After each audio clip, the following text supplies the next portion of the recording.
Hi hello ನಮಸ್ಕಾರ ಎಲ್ಲರಿಗೂ welcome back to my channel. ಎಲ್ಲರೂ ಹೇಗಿದ್ದೀರಾ? ಇದು ಹಳೆ ವಿಡಿಯೋನೇ ನಾನು ಹಾಕ್ತಾ ಇರೋದು. ನಾವು 2 ತಿಂಗಳಾಯಿತು ಅಯೋಧ್ಯೆಗೆ ಹಾಗೆ ಕಾಶಿ ವಾರಾಣಸಿಗೆಲ್ಲ ಹೋಗಿ ಬಂದು. ಇದ್ರ ಡೀಟೇಲ್ಸ್ನ ತುಂಬ ಜನನೇ ಕೇಳ್ತಾಯಿದ್ರು, ಹಾಗಾಗಿ ಈ ವಿಡಿಯೋನ ನಾನು ರಿಪೀಟೆಡ್ ಆಗ್ತಾಯಿದ್ದೀನಿ. ಈ ಥರ ಖರ್ಚು ಬಂದು ಎಷ್ಟಾಯಿತು, ಎಷ್ಟು ಪ್ಲೇಸಿಗೆ ಕರ್ಕೊಂಡು ಹೋದ್ರು, ಒಬ್ರಿಗೆ ಎಷ್ಟು ಖರ್ಚು ಬರುತ್ತೆ ಅನ್ನೋದನ್ನ ಡೀಟೇಲಾಗಿ ನಾನು ನಿಮಗೆ ಇಲ್ಲಿ ಹೇಳ್ತಾ ಹೋಗ್ತೀನಿ. ನಾವು ಹೋಗಿದ್ದು 21,000 ಫರ್ ಹೆಡ್ಡು. ಇದು ನಾವು ಪೂರ್ತಿ ಪ್ಯಾಕೇಜಲ್ಲೇ ಹೋಗಿದ್ದು. ಪ್ಯಾಕೇಜ್ ಹೋಗೋದ್ರಿಂದ ನಮಗೆ ತುಂಬಾ ಅನುಕೂಲ ಇದೆ. ಏನು ಅನುಕೂಲ ಅಂದರೆ, ಒಂದು ಇಲ್ಲಿ ನಮಗೆ ಊರು ಗೊತ್ತಿಲ್ಲ, ಭಾಷೆ ಗೊತ್ತಿಲ್ಲ, ಹಾಗೆ ಜಾಗಗಳಂತೂ ಮೊದಲೇ ಗೊತ್ತಿಲ್ಲ. ಹಾಗಾಗಿ ಈಗ ಪ್ಯಾಕೇಜ್ ಅಂದರೆ ಅವರೇ ಕರ್ಕೊಂಡೋಗಿ ಕರ್ಕೊಂಡ್ಬರೋದೆಲ್ಲ ಇದರಿಂದ. ಹಾಗಾಗಿ ನಮಗೆ ಇದು ತುಂಬಾ ಅನುಕೂಲ ಅಂತ ಅಂದ್ಕೊಂಡು ನಾವು ಇದನ್ನು ಪ್ಯಾಕೇಜಲ್ಲಿ ಹೋಗಿದ್ದು. ಪ್ಯಾಕೇಜು 21,000 ಇತ್ತು ಫರ್ ಹೆಡ್ಡು. ನಾವೇ ಓನಾಗಿ ಹೋಗಿ ಬರ್ತೀವಿ ಅಂದರೆ ಧರ್ಮಸ್ಥಳ, ತಿರುಪತಿ ಈ ಥರ ನಾವು ಹೋಗಿ ಬರ್ತೀವಿ ಅಂದರೆ ನಿಜವಾಗ್ಲೂ ತುಂಬಾ ಕಷ್ಟ ಆಗುತ್ತೆ. ನಾವೇ ಹೋಗಿ ಬರ್ತೀವಿ ಅಂದರೆ ಈ ಥರ ಪ್ಯಾಕೇಜಲ್ಲಿ ಹೋಗೋದ್ರಿಂದ ತುಂಬಾ ಅನುಕೂಲ ಇದೆ, ಹಾಗೆ ಬೆನಿಫಿಟ್ಟು ಇದೆ. ಇನ್ನೊಂದೇನು ಅಂದರೆ ರೂಮೆಲ್ಲ ಹುಡುಕಬೇಕು, ಖಾಲಿ ಇರುತ್ತೋ ಇಲ್ವೋ ಗೊತ್ತಿಲ್ಲ, ಬುಕ್ಕಿಂಗ್ ಆಗೋಗಿರುತ್ತೆ. ಹಾಗಾಗಿ ಪೂರ್ತಿ ಪ್ಯಾಕೇಜ್ ಅವ್ರಿಗೆ ಒಪ್ಪಿಸ್ಬಿಟ್ರೆ ನಮಗೆ ಯಾವುದೇ ಥರ ಟೆನ್ಷನ್ ಇರೋದಿಲ್ಲ. ಮೇಯ್ನಾಗಿ ಏನು ಹೇಳ್ಬೋದು ಅಂದರೆ, ಫುಡ್ಡು ನಮಗೆ ಅಷ್ಟೊಂದು ಆ ಕಡೆ UP ಸೈಡಲ್ಲಿ ನಮಗೆ ಅಷ್ಟೊಂದು ಇಷ್ಟ ಆಗಲ್ಲ. ಹಾಗಾಗಿ ಊಟ ತಿಂಡಿ ಎಲ್ಲ ಅವ್ರದ್ದೇ ಇರೋದ್ರಿಂದ ನಮಗೆ ತುಂಬಾ ಅನುಕೂಲ ಆಯಿತು. ನಾವೊಂದು ರೂಮ್ನ ಮಾಡ್ಕೊಳ್ತೀವಿ ಅಂದರೆ, ಬುಕ್ಕಿಂಗ್ ಮಾಡಿರ್ತೀವಿ ಅಂದರೆ ಅದು ಕರೆಕ್ಟಾಗಿರುತ್ತೋ, ನಮಗೆ ಕಂಫರ್ಟಬಲ್ ಇರುತ್ತೋ ಇಲ್ವೋ ಅನ್ನೋದು ನಮಗೆ ಗೊತ್ತಾಗಲ್ಲ. ಹಾಗಾಗಿ ರೂಮ್ಗಳು ಅಷ್ಟೇ, ಪ್ರತಿಯೊಂದು ಇರ್ಬೋದು. ರೂಮು ನಮಗೆ 2 ತವ ಮಾಡಿಕೊಟ್ಟಿದ್ರು, ತುಂಬ ಚೆನ್ನಾಗೇ ಮಾಡಿಕೊಟ್ಟಿದ್ರು ರೂಮ್ ಅಂತೂ. ಬಿಸಿನೀರಾಗಿರ್ಬೋದು, ಕಾಫಿ, ಟೀ, ಆಮೇಲೆ ತಿಂಡಿಗಳಾಗಿರ್ಬೋದು, ನಾವು ಅಂದ್ಕೊಂಡಿದ್ದಕ್ಕಿಂತ ತುಂಬ ಚೆನ್ನಾಗಿ ರೂಮೆಲ್ಲ ನಮಗೆ ಮಾಡಿಕೊಟ್ಟಿದ್ರು ಅಂತಲೇ ಹೇಳ್ಬೋದು. ಯಾಕೆಂದರೆ ನಾವಾಗೇ ಹೋಗಿ ಹುಡ್ಕೊಂಡು ಈ ಥರ ಮಾಡ್ತೀವಿ ಅಂದರೆ ತುಂಬಾ ಕಷ್ಟ ಆಗಿರೋದು. ಊಟ ತಿಂಡಿ ಹಾಗೆ ನೀರು ಕೂಡ ಅಷ್ಟೇ, ಎಲ್ಲ ಮಿನರಲ್ ವಾಟ್ರೇ ತರಿಸಿದ್ದು.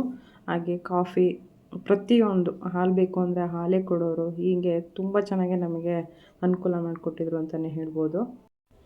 ಕೆಲವರೆಲ್ಲ ಹೋಗಿ ಬಂದಿರೋರೆಲ್ಲ ಹೇಳಿದ್ರು, ಕಾಶಿಗೆ ಹೋದರೆ ಅಲ್ಲಿ ಬೋಟಿಂಗಿಗೆಲ್ಲ ಅಮೌಂಟ್ ಕೊಡಬೇಕು, ಹಾಗೆ ಗಂಗಾರತಿ ನೋಡೋದಕ್ಕೆಲ್ಲ ತುಂಬಾ ಹಿಂಸೆ ಆಯಿತು ನಮಗೆ, ಅಷ್ಟು ನೀಟಾಗಿ ನಮಗೆ ಕಾಣಲಿಲ್ಲ ಅಂತ ಹೇಳಿದ್ರು. ಆದರೆ ನಮ್ಗೆ ಆ ಥರ ಏನೂ ಆಗಲಿಲ್ಲ, ತುಂಬ ಚೆನ್ನಾಗೇ ಕಾಣಿಸ್ತಾ ಇತ್ತು. ಬಟ್ ಇನ್ನು ಸ್ವಲ್ಪ ಬೇಗ ಹೊರಡಬೇಕಾಗಿತ್ತು ಅಂತ ಸ್ವಲ್ಪ ನಮಗೆ ಕೆಲವರು ಆಟೋದಲ್ಲಿ ಕರ್ಕೊಂಡು ಬಂದ್ರಲ್ಲ, ಆಟೋದವರು ಸ್ವಲ್ಪ ನಮಗೆ ಜಾಗ ಮಿಸ್ ಮಾಡಿಬಿಟ್ರು. ಹಾಗಾಗಿ ಸ್ವಲ್ಪ ಹೊರಡೋದು ಅಂದರೆ ಒಂದು 8 ಜನ ಏನೋ ಸ್ವಲ್ಪ ಲೇಟ್ ಆಯಿತು. ಹಾಗಾಗಿ ಸ್ವಲ್ಪ ಲೇಟ್ ಆಯಿತು ನಮಗಷ್ಟೇ. ನನ್ನ ಅನಿಸಿಕೆ ಬಂದು ಪ್ಯಾಕೇಜಲ್ಲಿ ಹೋಗಿದ್ರೆ ಉತ್ತಮ ಅಂತ ಅನಿಸುತ್ತೆ. ಯಾಕಂದರೆ ತುಂಬಾ ಕಷ್ಟ ಆಗುತ್ತೆ, ನಾವು ಗೊತ್ತಿಲ್ಲದಲ್ಲಿರೋ ಪ್ಲೇಸಲ್ಲಿ ಹೋಗ್ಬಿಟ್ಟು ಬರ್ತೀವಿ ಅನ್ನೋದು ತುಂಬಾ ಕಷ್ಟ ಆಗುತ್ತೆ. ಹಾಗೆಯೇ ನಮ್ಮ ಹಿಂದೂ ಸಂಪ್ರದಾಯದಲ್ಲಿ ಸಾಯೋ ಅಷ್ಟರಲ್ಲಿ ಒಂದು ಸಲನಾದರೂ ಕಾಶಿ ನೋಡಬೇಕು ಅಂತ ಹೇಳ್ತಾರೆ. ವಯಸ್ಸಾದ್ಮೇಲೆ ಹೋಗಬೇಕು ಅಂತ ಹೇಳ್ತಾರೆ, ಬಟ್ ಸುಳ್ಳು ಅದು ನನ್ನ ಅನಿಸಿಕೆ. ಯಾಕಂದರೆ ನನಗೆ ಈಗ ಹೋಗಿ ಬಂದಮೇಲೆ ತಿಳ್ಕೊಂಡು ಅಲ್ಲಿ ನೋಡಿದ ಮಟ್ಟಿಗೆ ತುಂಬ ಜನ ಅಲ್ಲಿ ಚಿಕ್ಕ ಮಕ್ಕಳನ್ನೇ ಕರ್ಕೊಂಡು ಬಂದಿದ್ದರು. 3 ಮಂತ್ಸ್, 4 ಮಂತ್ಸ್, 5 ಮಂತ್ಸ್ ಹೀಗೆ ಆ ಥರ ಮಕ್ಕಳನ್ನೇ. ನನಗೇ ನಾವು ಹೋಗಿರೋದೇ ದೊಡ್ಡ ವಿಷಯ ಅನ್ನಿಸ್ಬಿಡ್ತು ನಿಜವಾಗ್ಲೂ. ನಾವು ಈ ಏಜಿಗೆ ಬಂದಿದ್ದೀವಲ್ಲ, ಎಲ್ಲರೂ ಏಜ್ ಆದಮೇಲೆ ಹೋಗಬೇಕು, ಮಕ್ಳದ್ದು ಮದುವೆ ಮಾಡಾದ್ಮೇಲೆ ಹೋಗಬೇಕು ಅಂತ ಹೇಳ್ತಾಯಿದ್ರು. ಅದು ಎಲ್ಲ ಕಾಶಿಗೆ ಹೋಗಿ ಬಂದಮೇಲೆ ಹೇಳಿದ್ದು ಕೆಲವರೆಲ್ಲ ಈ ಏಜಿಗೆ ಹೋಗಿ ಬಂದಿದ್ದೀರಾ, ಪರವಾಗಿಲ್ಲ ಬಿಡಿ, ನಾವಿನ್ನೂ ನೋಡೇ ಇಲ್ಲ ಅಂತ ಹೇಳಿದಂಥ ಜನಗಳೆಲ್ಲ ತುಂಬ ಜನನೇ ಇದ್ದಾರೆ. ಅದು ಯಾವ ಥರನೇ ಆಗಿದ್ರು ನಮ್ಗಲ್ಲಿ ನೋಡಿದ ತಕ್ಷಣ ಅನಿಸಿದ್ದು, ಚಿಕ್ಕ ಮಕ್ಕಳನ್ನೆಲ್ಲ ಇಷ್ಟು ಇದರಲ್ಲಿ ಕರ್ಕೊಂಡು ಬಂದಿರಪ್ಪ, ತುಂಬ ಚಳಿ ಟೈಮು ಅಂತ ಅನ್ನಿಸ್ತು ನಮಗೆ. ಸಿಕ್ಕಾಪಟ್ಟೆ ಚಳಿ ಇತ್ತು ನಾವು ಹೋದಾಗ.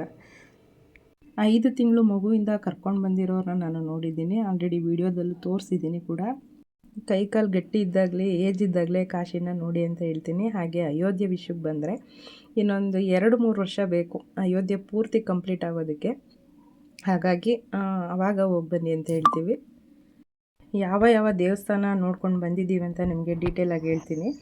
ಅಯೋಧ್ಯೆ ಮತ್ತು ಕಾಶಿನಲ್ಲಿ 12 ಘಾಟ್ಗಳನ್ನ ನೋಡಿದ್ವಿ. ಹಾಗೆ ಕವಡೆ ಅಮ್ಮ ನೋಡಿದ್ವಿ, ಹನುಮಾನ್ ಗಡಿ, ತುಳಸಿ ಮಂದಿರ್, ದುರ್ಗಾಕುಂಡ್, ಇದು ಕೂಡ ನೋಡಿದ್ವಿ. ಇದು ಅಂತೂ ತುಂಬಾ ಚೆನ್ನಾಗಿದೆ. ಆಮೇಲೆ ಸಂಕಟ್ ನಿವಾರಣ್ ಹನುಮಾನ್ ಮಂದಿರ್ ನೋಡಿದ್ವಿ, ಕಾಲಭೈರವ, ಬಿರ್ಲಾ ಮಂದಿರ್, ಹಾಗೆ ಮಣಿ ಮಂದಿರ್, ಪ್ರಯಾಗ್ರಾಜ್, ಸರಿಯೂ ನದಿ, ಸಾರನಾಥ್ ಒಂದು ನೋಡಲಿಲ್ಲ ನಾವು. ಹೋಗಿದ್ದಂಥ ದಿನ ಬಂದು 3 ದಿನ ನಾವು ಹೋಗಿದ್ದು. ಹಾಗೆಯೇ ಇಲ್ಲಿ ಶಾಪಿಂಗ್ ಎಲ್ಲ ಮಾಡಿದ್ದಂತೂ ಲೆಕ್ಕ ಹಾಕಿಲ್ಲ. ಅದು ಲೆಕ್ಕ ಹಾಕ್ಬಿಟ್ರೆ ತುಂಬಾ ಜಾಸ್ತಿ ಆಗುತ್ತೆ. ನಾನು ಅದನ್ನು ಬಿಟ್ಟು ಹೇಳ್ತಾ ಇರೋದು ಫರ್ ಹೆಡ್ಡು 21,000 ಆಯಿತು. ಹಾಗೆಯೇ ಅಲ್ಲಿ ಶಾಪಿಂಗಿಗೆ ಅಂತ ಬಿಟ್ಟಿದ್ದರು. ಆ ಶಾಪಿಂಗಿಗೆ ಖರ್ಚು ನಾವು ಅದು ಕೂಡ ಸಪ್ರೇಟ್ ಆಗಿರುತ್ತೆ. ಊಟ ತಿಂಡಿ ವಿಷಯಕ್ಕೆ ಬಂದರೆ ಪೂರ್ತಿ ಎಲ್ಲ ಅವ್ರದ್ದೇ. ಪಿನ್ ಟು ಪಿನ್ ನಾನು ಹೇಳಿದ್ನಲ್ಲ, ರೂಮ್ ಇರ್ಬೋದು, ತಿಂಡಿ ಊಟ ಇರ್ಬೋದು, ಹಾಗೆ ಸ್ನ್ಯಾಕ್ಸ್ ಇರ್ಬೋದು, ಪ್ರತಿಯೊಂದು ಅವ್ರದ್ದೇ ಇತ್ತು. ನಾವು ಸಪ್ರೇಟಾಗಿ ಹೋಗಿ ಬರ್ತೀವಿ ಅಂತ ಹೇಳಿದ್ರೆ ಎಲ್ಲರಿಗೂ ಒಂದು 30,000 ಖರ್ಚು ಬರ್ಬೋದು ಅಂತ ಅಂದ್ಕೊಳ್ತೀನಿ. ಬರೀ ಟ್ರಾವೆಲಿಂಗು, ಫ್ಲೈಟ್ ಬಿಟ್ಟು ಅಂತಲೇ ಹೇಳ್ಬೋದು. ಹಾಗೆಯೇ ಈಗ ಕುಂಭಮೇಳ ನಡೀತಾ ಇರೋದ್ರಿಂದ ಸಿಕ್ಕಾಬಟ್ಟೆ ರೇಟೆಲ್ಲ ಜಾಸ್ತಿ ಮಾಡಿದಾರಂತೆ. ಹಾಗಂತ ಈಗ ರೀಸೆಂಟಾಗಿ ನಮಗೆ ಗೊತ್ತಾಗಿದ್ದು. ತುಂಬ ಜನನೇ ಹೋಗ್ತಾ ಇದ್ದಾರಲ್ಲ, ಹಾಗಾಗಿ ಎಲ್ಲ ಚಾರ್ಜಸ್ಸು ಜಾಸ್ತಿ ಮಾಡಿದ್ದಾರೆ. ಹಾಗೆ ಅಲ್ಲೂ ಅಷ್ಟೇ ಒಂದು ರೂಮಿನ ಬಾಡಿಗೆ ಬಂದು 8,000 ಮಾಡಿದಾರಂತೆ. 3 ದಿನಕ್ಕೆ ಅಂದರೆ ರೂಮಿನ ಖರ್ಚೇ 24,000 ಆಗೋಗುತ್ತೆ. ಚೆನ್ನಾಗಿರುತ್ತೋ ಇಲ್ವೋ, ಬಿಸಿನೀರು ಬರುತ್ತೋ ಇಲ್ವೋ ಅದೆಲ್ಲ ನೋಡಬೇಕಲ್ವ. ಹಾಗಾಗಿ ಪ್ಯಾಕೇಜಲ್ಲಿ ಹೋಗೋದ್ರೆ ನಿಮಗೆ ಭಾಳ ಒಳ್ಳೆಯದು ಅಂತ ನಾನು ಈ ವಿಡಿಯೋ ಮೂಲಕ ತಿಳಿಸ್ತಾ ಇದ್ದೀನಿ. ಹಾಗೆ 2 ಪ್ಲೇಸ್ ಮಾತ್ರ ಮಿಸ್ ಆಯಿತು, ಯಾಕೆಂದರೆ ನಾವು ಶಾಪಿಂಗ್ ಹೋದ್ವಲ್ಲ, ಹಾಗಾಗಿ ಅಲ್ಲಿ ಸ್ವಲ್ಪ ಮಿಸ್ ಆಯಿತು ಅಂತಲೇ ಹೇಳ್ಬೋದು. ಆಲ್ಮೋಸ್ಟು ತುಂಬಾ ಚೆನ್ನಾಗಿತ್ತು. ಆ ಕಡೆ ಹೋದರೆ ಯಾವ ಪ್ಲೇಸ್ ನೋಡಿಲ್ಲ ತಿಳ್ಕೊಂಡು ಹೋಗಿ ಬನ್ನಿ ಅಂತ ಹೇಳೋಕ್ಕೆ ಇಷ್ಟಪಡ್ತೀನಿ.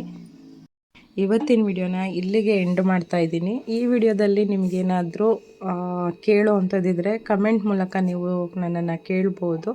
ಹಾಗೆಯೇ ಮತ್ತೊಂದು ಒಳ್ಳೆಯ ವಿಡಿಯೋ ಜೊತೆ ನಾನು ನಿಮ್ಮನ್ನು ಭೇಟಿ ಆಗ್ತೀನಿ. Thank you for watching. Thank you so much. ಹಾಗೆ ಈ ವಿಡಿಯೋ ನಿಮ್ಗೆ ಇಷ್ಟ ಆಗಿದರೆ ಒಂದು ಲೈಕ್ ಮಾಡಿ, ಇನ್ನೂ ಒಳ್ಳೊಳ್ಳೆ ವಿಡಿಯೋನ ಮಾಡೋದಕ್ಕೆ ಅವಕಾಶ ಮಾಡಿಕೊಡಿ ಅಂತ ಕೇಳ್ತಾ, ಟೇಕ್ ಕೇರ್, ಬಾಯ್. ನಗ್ತಾಯಿರಿ, ನಗಿಸ್ತಾಯಿರಿ.